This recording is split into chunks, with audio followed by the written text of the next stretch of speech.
Cocoa గింజల ధర పెరిగే వరకు ఆగదు ఈ పోరాటం. ఆంధ్రప్రదేశ్ కోకో రైతుల సంఘం, ఆంధ్రప్రదేశ్ కోకో రైతుల సంఘం కోకో గింజల ధర పెంచే వరకు, కోకో గింజల ధర పెంచే స్పందించాలి మోండలీస్ కంపెనీ యాజమాన్యం వెంటనే, స్పందించాలి మోండలీస్ కంపెనీ యాజమాన్యం వెంటనే. అవమానించడం, కోకో రైతులను అవమానించడం, ఆదుకోవాలి కోకో రైతులను, కోకో రైతులను.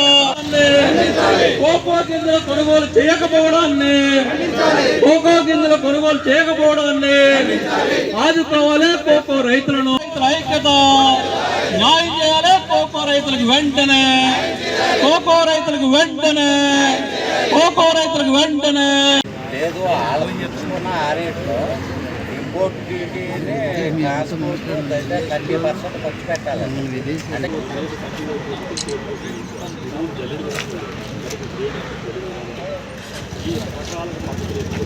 అంటే జంగారెడ్డి కూడా ఇంకోసారి ఎక్కడ ఉందన్నట్టు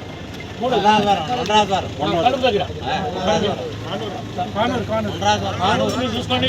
జంగారెడ్డి చెప్పండి, ఇది నాకు అది చెప్పి నేను చూసుకోండి. దీనిలో గిన్నెలోనూ శ్రీరాజు నేనే బాధ్యత నా కాదు. ఆ రేట్లు తాళాలి, వాళ్ళ తాళా కాకుండా మన తాళాలి కేసు పెట్టి అయితే కేసు పెడితే పెడతా. నేనే ఇప్పించానని చెప్తా. కడుపు మండి ఈ యొక్క కంపెనీ వాళ్ళు దళారుల యొక్క వేధింపులు తట్టుకోలేక ఇక్కడ హైవే పక్కన ఒక టెంట్ వేసుకుని నిరసన తెలియజేస్తున్నారు. నిరసన తెలియజేస్తున్నటువంటి రైతు సోదరులందరూ కూడా మరి మా యొక్క సంఘీభావాన్ని తెలియజేస్తున్నాం. ఈ కూటమి ప్రభుత్వం కోకో కూడా గిట్టుబాటు ధరని ఇప్పించి రైతు నష్టపోకుండా రైతు యొక్క కష్టాన్ని దృష్టిలో పెట్టుకుని నడవాల్సిన బాధ్యత ప్రభుత్వం మీద ఉంది. మంత్రి గారితో కూడా మాట్లాడాం. ఈ రైతులందరూ కూడా ఒప్పుకుని ఉంటే తప్పనిసరిగా ఈ కంపెనీలు కానీ దళారులు కానీ ఎవరైతే ఉన్నారో ఈ జిల్లాలో కానీ ఈ 2-3 జిల్లాల్లో వాళ్ళ యొక్క గోడౌన్స్ అన్నింటినీ కూడా వీళ్ళు సరైనటువంటి గిట్టుబాటు ధర రైతుకి ఇవ్వని కారణంగా కొన్నటువంటి గింజలు వెళ్ళకోకుండా కొత్తగా తక్కువ రేటుకి కొనలేకోకుండా మరి రైతు సంఘం ఈ కట్టుబడి దీన్ని ఎడకు తీసుకెళ్తామని చెప్పి తెలియజేస్తున్నాం.